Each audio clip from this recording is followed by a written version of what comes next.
The Many Things podcast.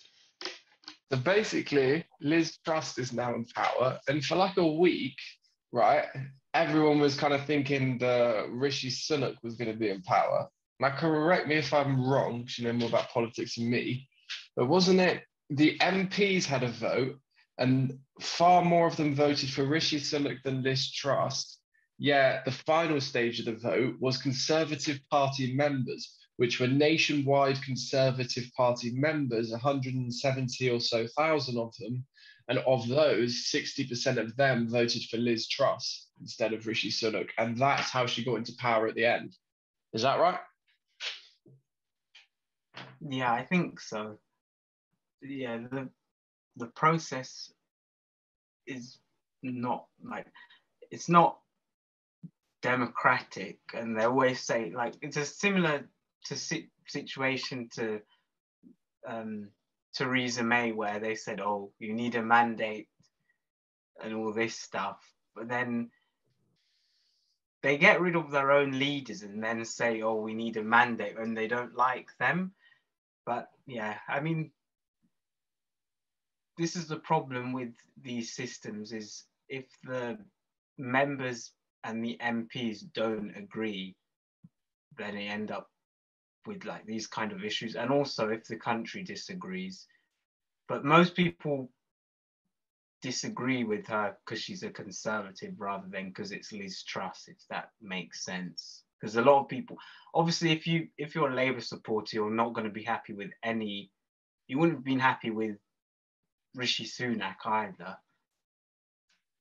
But yeah, I'm trying to find. Right. But don't you think it's kind of weird how a new leader of our country gets selected, yet only 170,000 people get to choose? Why isn't it 50 million? Surely this sort of system in place when there's when the MPs force a new election before the 4 years, do you not think that should take the same process whereby the whole population gets to vote should be implemented, not just 170,000 party members? Because if you think of who is part of a political party in the UK, like what members of the public, it tends to be those that feel more strongly, so they could be slightly more extreme than the average Conservative, or not?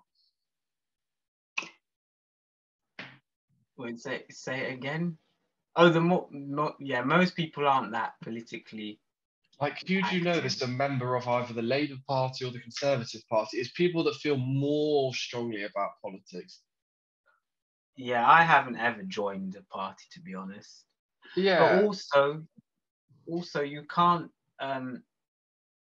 because of the Fixed Term Parliament Act, you can't, like, the way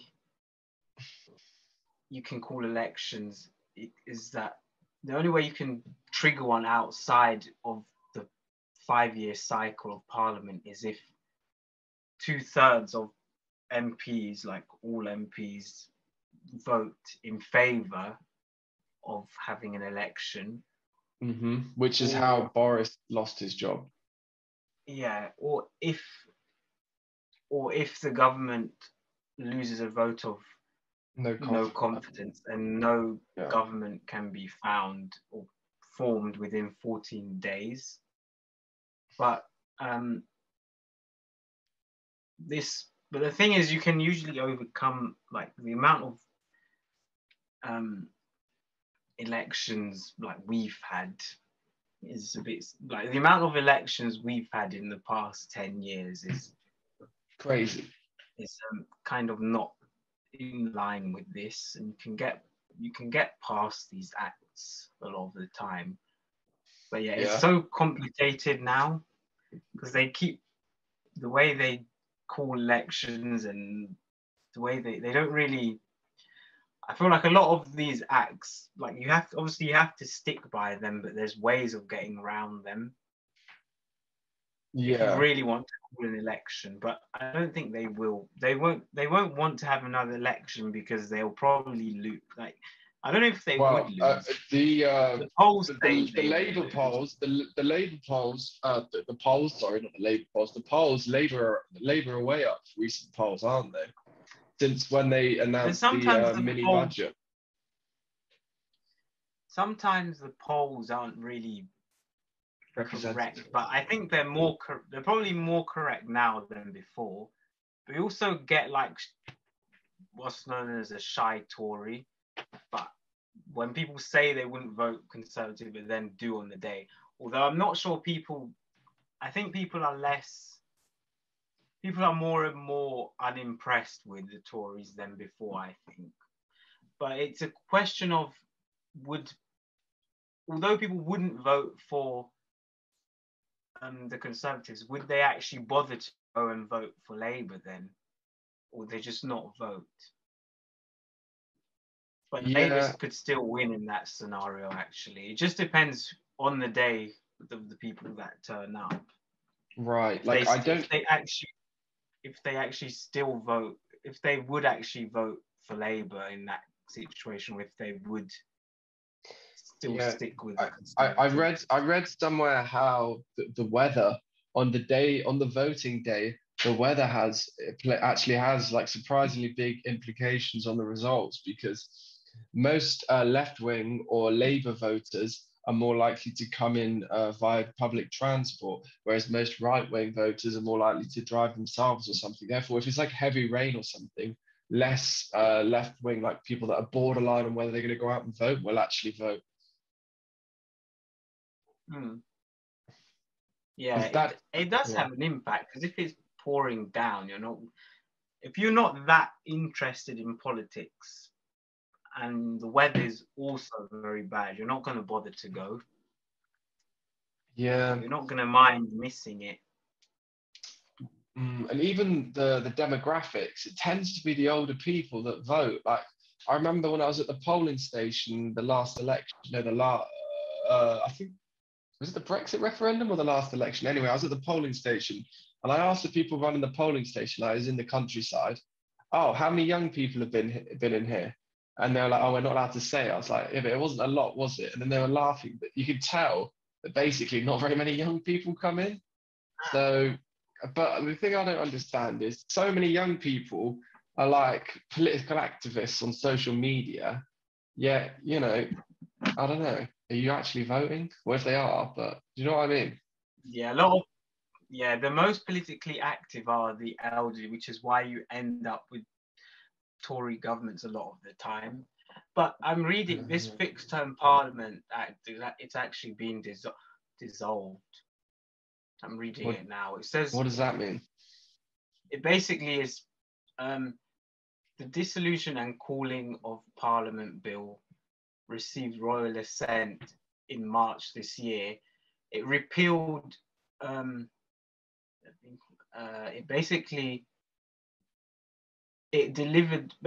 government's manifesto had a pledge to repeal the Fixed Term Parliament Act of 2011 because it brought about chaos and constitutional deadlock in 2019.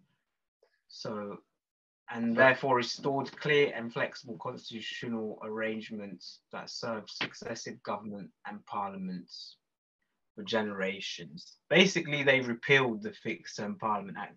I do remember something about what's this. What's the content? Sorry, continue. The thing,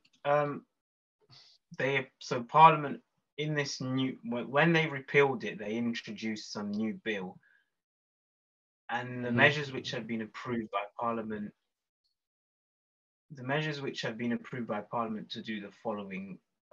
There's quite a few things, but they can basically.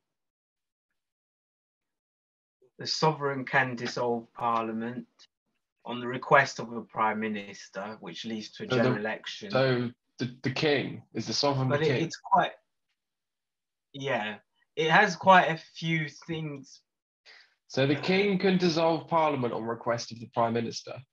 But why would the Prime Minister want to dissolve Parliament? Wouldn't that be counterintuitive? It has quite a few things included in it. But that's one of the things. But this, it says it's a constitutional norm for the sovereign to dissolve parliament. Well, it's the wording. What does constitutional norm mean? Like, Well, I think that before the Fixed Term Parliament Act that it occurred or could occur, that the well, because dissolve there's parliament. that episode in The Crown. Was it in the 60s? Was it Harold Wilson? There's the Labour Prime Minister. I can't remember his name. That like inflation was off the charts, everything was going wrong in the English economy, and there was discussions of an attempted coup by the Bank of England and some senior bankers, and they came to a member of the royal family asking for permission because they're the only ones that have the power to dissolve parliament. And then allegedly the Queen turned it down, but I don't know whether that was just in The Crown or whether that was real life. But the attempted coup definitely happened. So you're saying the 2011 legislation prevents the sovereign being able to dissolve parliament now? Is that right? No, I think it or they changed it. The 2011 Act, they changed it in this year, and it enabled the sovereign. It restored the norm of the sovereign being able to dissolve parliament. So I'm guessing it restored the norm, so they still can. Yeah, but on the request of the Prime Minister. Yeah, it's very. I think all these things are very complicated. Britain doesn't have an actual constitution like America. It has like US deal. certain like it relies on certain acts of parliament and other laws, but it doesn't have. I think it's called an uncodified constitution, where it basically means it's not written down. Well, even an uncoded is not contained within a single document. So you know how America has the Declaration of Independence. Yeah. Is that the same thing? What's the difference between the Declaration of Independence?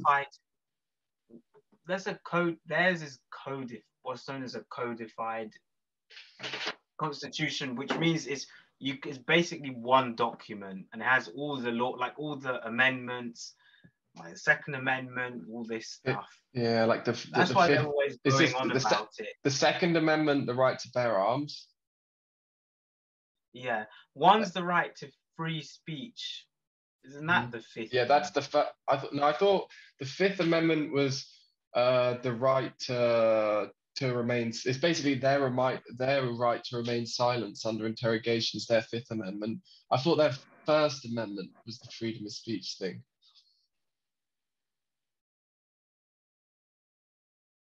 The First Amendment, is freedom of speech. Yeah. That's what it says. Because the problem I have, like, I'm not entirely against gun ownership, but the problem I have with loads of the Americans that defend their right to bear arms under the Constitution. When was the Constitution written? Like 1860, 1870 or something?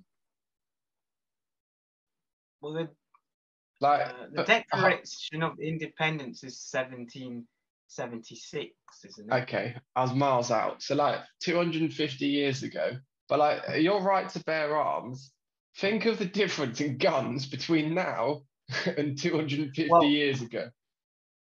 Do you know what I mean? 250 years ago, the guns, by the time you cleaned it and loaded it and shot, you could fire like one round a minute. Whereas these days you get crazy guns. That's true. The Declaration of Independence is from 1776. And I'm not sure when the actual Constitution is from it and whether it's contained in it. But altogether, there's also the Bill of Rights. But altogether, like the Declaration, the Constitution, and Bill of Rights are known as the Charters of Freedom, basically. But I don't know if the Americas. But I think they were all around 1776 when America was founded, basically. When you say when America was founded, when you mean when the French and British sold it to somebody else? Well, yeah, like when America became its own, Yeah. when it became independent, basically. But And when the yeah, founding fathers, also people always talk about the Bill of Rights and all this stuff and the Constitution, but it was written by people who were protecting the rights of people that looked like them and were like them. So it wasn't like so they're only protecting their own like group of people. It wasn't a yeah. Bill of Rights for everyone in America. It was a Well, Bill of Rights. the Crows laws and stuff like that. Yeah. You know, it was back then. Obviously, it was crazy racist and stuff. Like, yeah, do you really think they're going to be protecting everybody's rights? Yeah, exactly. So the problem with these documents is they're written, like as you said with the gun thing, it's written for the time. It's of the time it was created. It's not like a document. Yeah, it might as well be in another universe compared to the different challenges and environment that's proposed by like that we experience in today's society. But I've read this thing about how basically for reparations, right? You know, like reparations, whether it's from slavery or whatever, that this president that got assassinated in the US, this is the point, like, I probably should have searched this before. But basically, this president that got assassinated in the US, he had some legislation prepared that stated that all of these black citizens were going to be given loads of land. But then he got assassinated before it could go into law, and then the next president reversed it.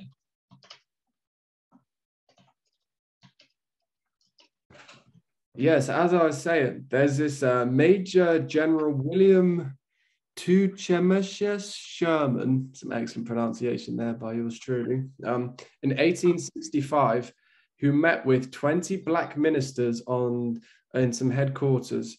This was during the Civil War, but the Civil War was about to end. Sherman had called the black ministers to confer with him and President Lincoln's Secretary of War, Edwin M. Stanton. On the agenda were pressure and questions. How would the country provide for the protection of thousands of black refugees who had followed Sherman's army since it invaded Georgia? How would thousands of newly freed black people survive economically after more than 200 years of bondage and unpaid labor? Not the type of bondage that most people are accustomed to. This means like slavery bondage, right? Anyway, Sherman later orders 40 acres and a mule to all of the tens of thousands of black families, which historians would later refer to as the first act of reparation to the enslaved black people of the United States of America. However, after Lincoln's assassination on April the 14th, 1865, the order would be reversed and the land given to black families would be rescinded and returned to white Confederate landowners. So basically, they had an idea which was kind of implemented, which was implemented during the Civil War of the first example of reparations, of giving all these black slaves and the black people in the United States freedom and how they could kind of more evenly balance their economic tables, which had been swayed so heavily against them during the slavery era, right? And this almost happened, except when Lincoln was assassinated, the next person that came in changed the rules. Yeah. That's kind of right? That's kind of crazy. Yeah, I mean, it's not.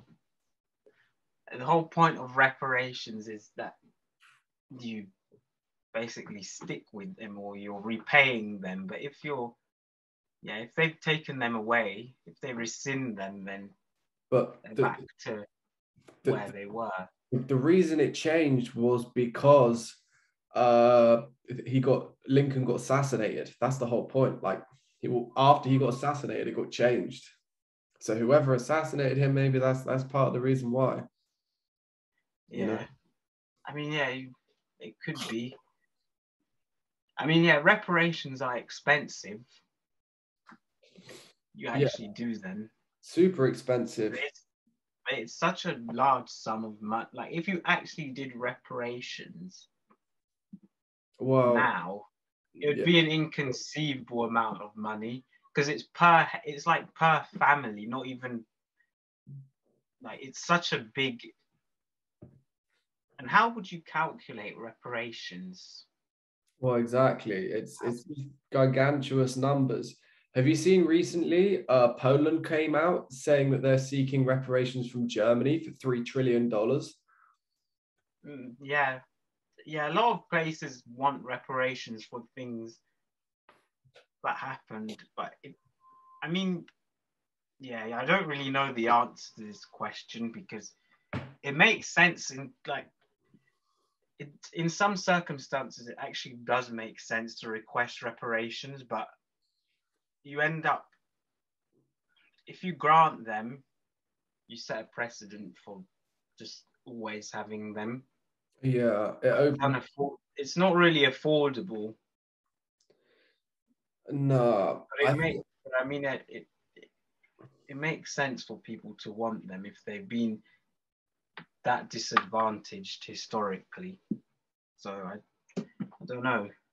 But also you get countries trying to take advantage of reparations and saying, oh, we're owed all this money for all these different things.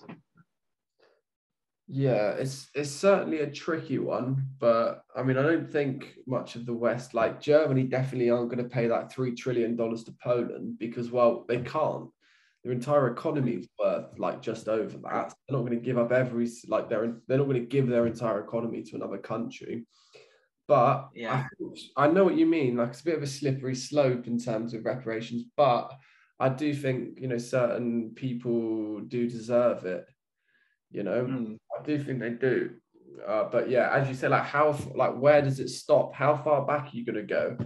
Because surely Also, there must be, paying say as though there's like whether it's an American or a British family that their great great great grandfather had a sugar factory and he made like millions and millions of pounds, and that money has been inherited 250 300 years later to the current family who have like a big house in Kensington, and some of that money is traced back to their great great great grandfather who owned the sugar factory, who got his sugar cane from the West Indian sugarcane fields, which used slaves for the cheap labor, so that gave them all these great profits. Like, at what point do you say, we found traces of this from your past from 300 years ago? You now owe us what? Do they give up their whole property and their whole wealth, and do they move into council accommodation? Do they give up half of it? Like, who gets to draw the line, and where is that line? And again, like the other problem with that is that drawing that line means giving the government huge amounts of power to be able to seize people's wealth as well. So like kind of like communist or dictatorial government has to seize people's assets. That's the problem, really, isn't it? Yeah, exactly. You don't giving away this money may not necessarily help the people. You're better off trying to tackle like the problems that have been caused as a result of this. But just giving people money and giving people stuff back doesn't necessarily solve the problem. You have to tackle like the root of the issues Yeah. that these things cause. Like what root are the issues, would you say? Well, I think obviously I'm trying to think. If let's say your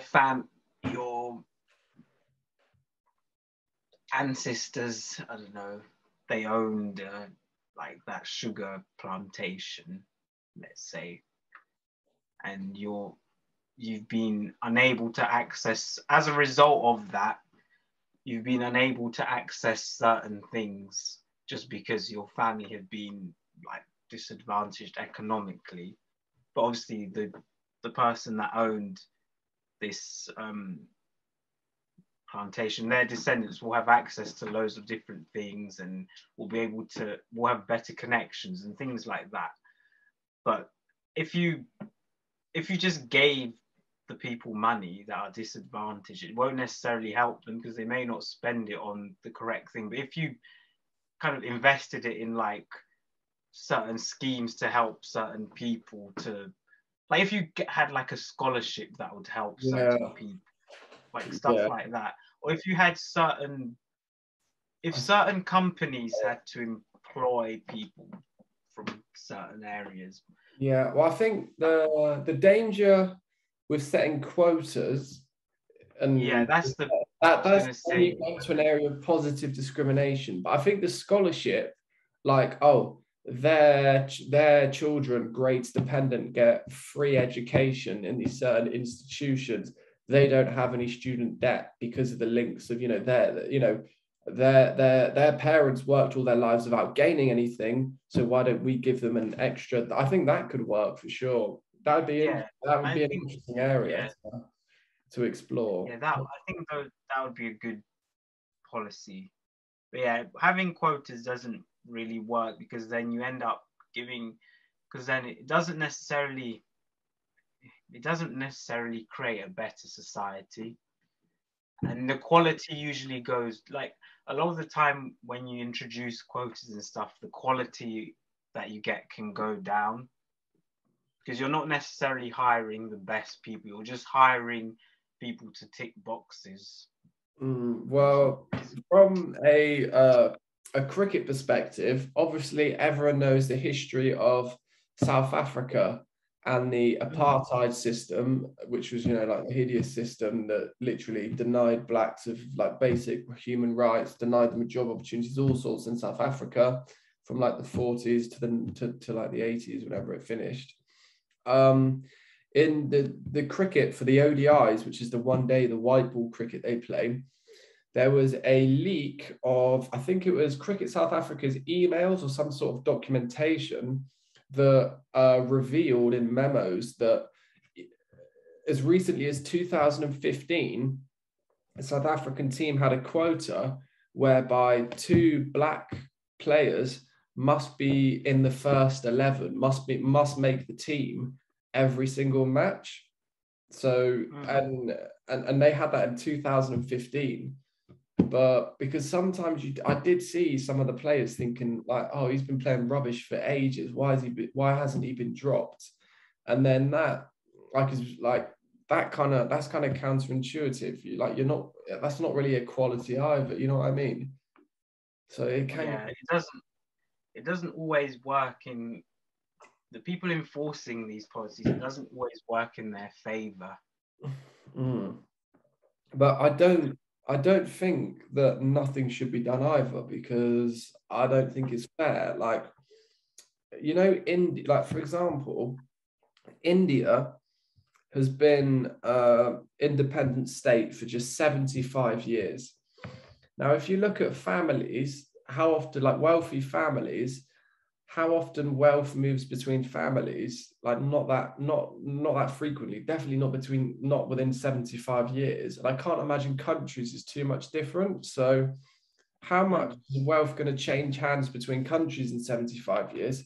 Sure, certain countries' economic growth, they can start doing really good trade and like they can grow within that period. But if your wealth has been stolen for centuries, which India's had been with the East India Company that the Brits owned, taking money off them, then like in just 75 years, you're obviously not going to be one of the most developed countries in the world.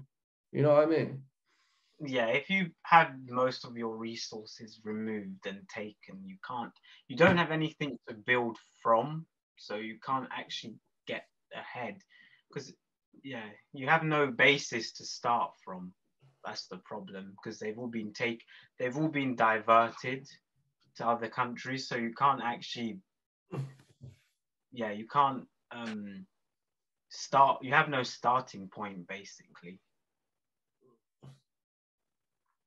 All right, man. Anything else you want to add? No, not for now. All right, See you later. Yeah, see you later, man.